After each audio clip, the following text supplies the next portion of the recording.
Hey guys, they got some construction or something going on outside, but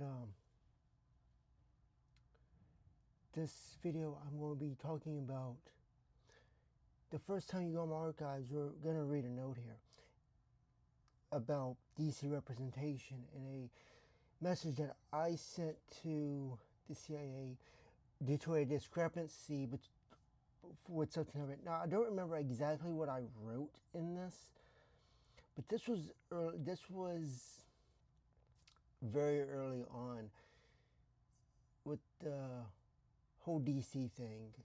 So I don't remember what I said, but we're gonna read it, and I'm gonna see with new eyes because I completely don't remember.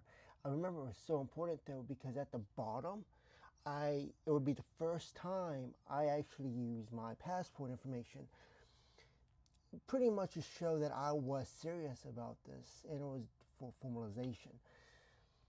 So we're gonna read this. Hopefully, I don't have to restart this video because, like I said, I haven't read this since I sent it, and I don't remember what it said. So I want to keep that emotion authentic. That emotion authentic. Let me go ahead and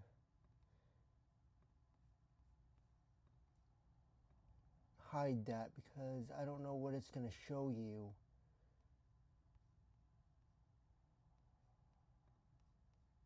If I open this.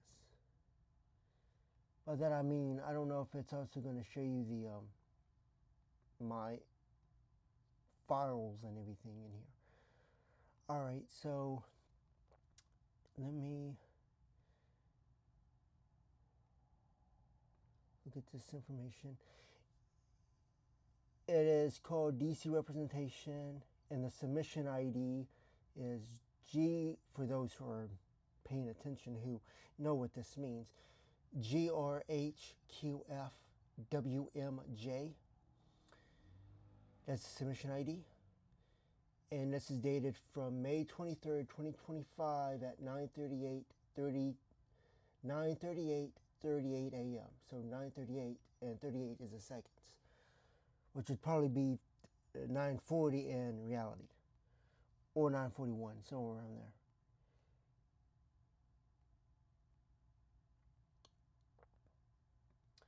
All right, so let's open this.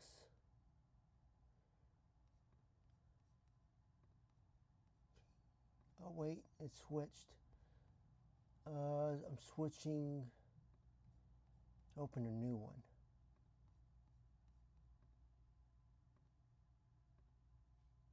Here it is.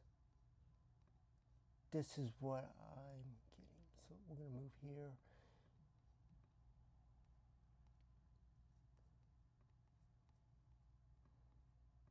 Making sure that it's in the window. All right, so here it is. This is dated May 22nd, 2025. That was when I actually wrote this. So it says, I've contacted Ukraine Security SBU and decided to represent Washington, D.C. This has extreme implications, but the U.S. doesn't prevent someone from representing D.C., and it is out of bounds of the United States Constitution. For those who don't know, there is no representation in D.C. What I mean by that is, in Congress, you don't get represented in Congress. You can vote for president, but you don't get represented in Congress. And Congress can veto any law in D.C. There's a mayor, it's a city, but it's vetoed by Congress. And they don't have anyone representing D.C. in Congress, right? It was designed for this purpose, to self-destruct America under the right time, which puts Americans in an exclusionary zone isolated from the rest of the world. Now, at the time, I did not realize, actually, I'll say this before I continue. When I was in college, the way we understood DC was, it was kind of like a country within a country outside of the country. It wasn't it wasn't part of the United States, but it also wasn't outside of it either.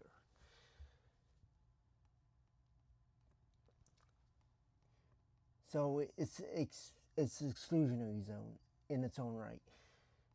And then I wrote, in exchange for that isolation, Washington, D.C., Cuba, Venezuela, Taiwan, Crimea, Ukraine, Palestine, North Korea, the Congos, and countless others are set free. That's when D.C. Becomes decentralized. This is what I'm talking about, decentralization.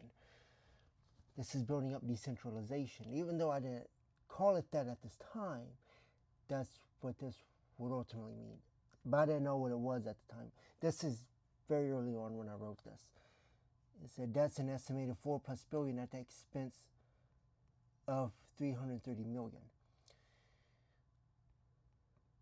That means that they get set free, but in exchange, everything is locked down over here. So you can see how serious this is. Trump needs to prepare America for such isolation. He's not helping Americans of today, but in the long term. It terminates Canada and America because they won't have a choice. The United States will be dissolved because of decentralization of D.C. The truth comes out and no longer exists in its current form. Amending the Constitution won't work. To do so requires the American public to realize democracy doesn't exist at the Capitol publicly. Right, there is no, like I said, there's no representation in Congress. So there's no democracy. You can vote for a president, but you don't have it. They call it taxation without representation.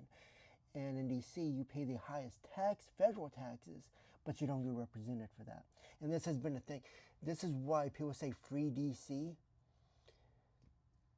If you've seen that a lot, it's not talking about Trump putting federal power into D.C. It's about, and this is also shown in the mayors. It's politics here. Free D.C. Free D.C. from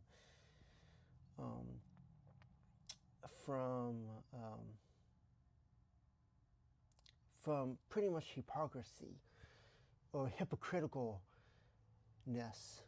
that other Americans can enjoy.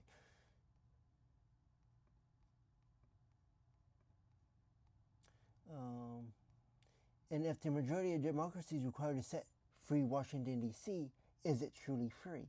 You can't have one without the other.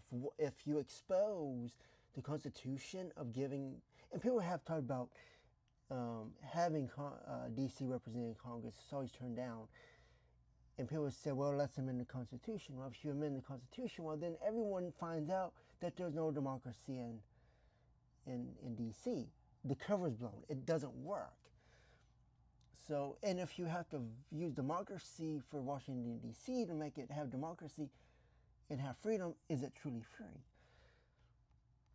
It would mean that democracy in America has been alive the entire time and all that it comes with.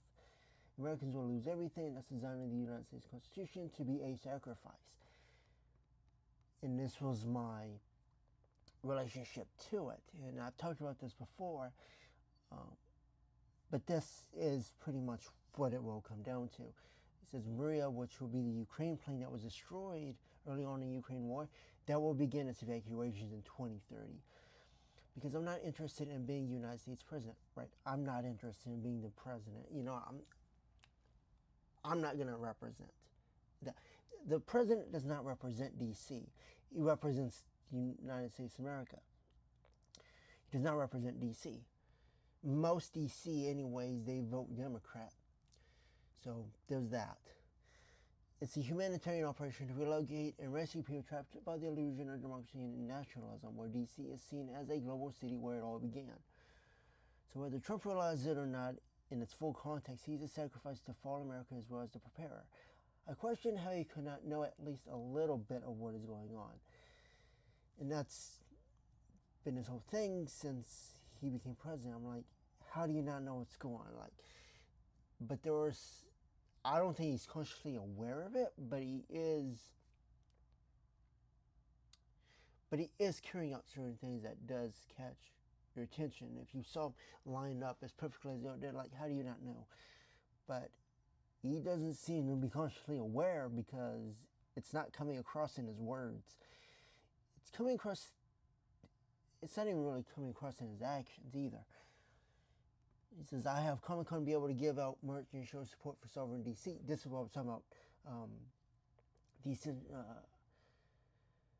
I don't use the word decentralization here, but I offer to give out merch to support this. Support for Sovereign DC without giving out too much detail. Because I knew that what the risk was. If there's too much information that came out, then it would be a national security risk, which is why I contacted the CIA to begin with. But I may...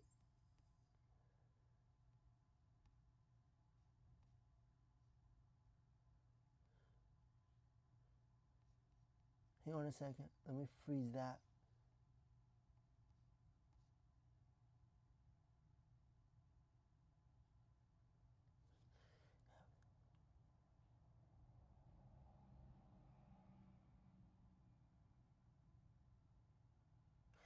I'm not going to read this next part. If you go back and pause it, you can read it. At least some of it. That's for another time. That's not for now. I'll talk about that later. Maybe I'll talk about that. But since it's already on the record, I can't edit this video. I can't edit that out. But we'll talk about that, and that's a very important thing.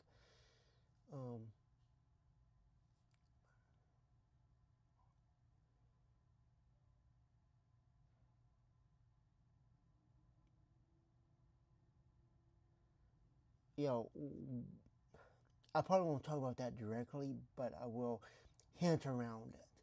So yeah, that's going to be it, guys. So yeah, that goes in line with the decentralization talk, but this was really the first time, I put my passport information, formalized and everything. So I agreed to do that. And then later on I learned about the Constitution, more of the Constitution and its discrepancies. This is actually before the discrepancies. I didn't know the other stuff. So this is the foundation of what I was saying before with decentralization. And none of that, this was the last message I sent to the CIA.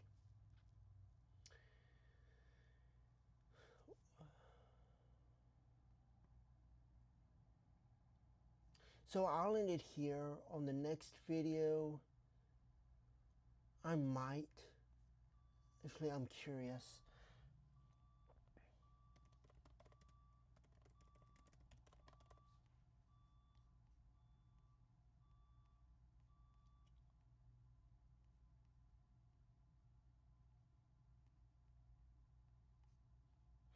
I'm trying to find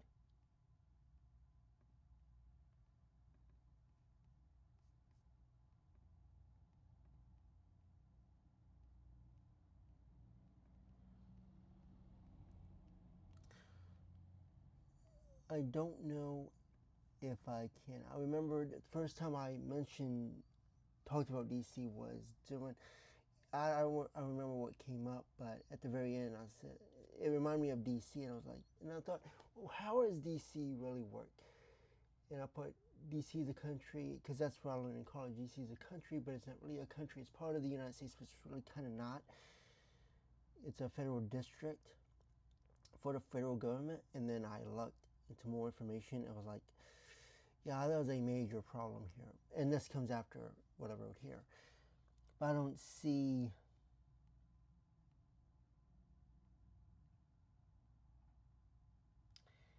Yeah, and then I looked into it, and I looked at Washington, D.C. was not actually a valid country, so they did need representation to continue their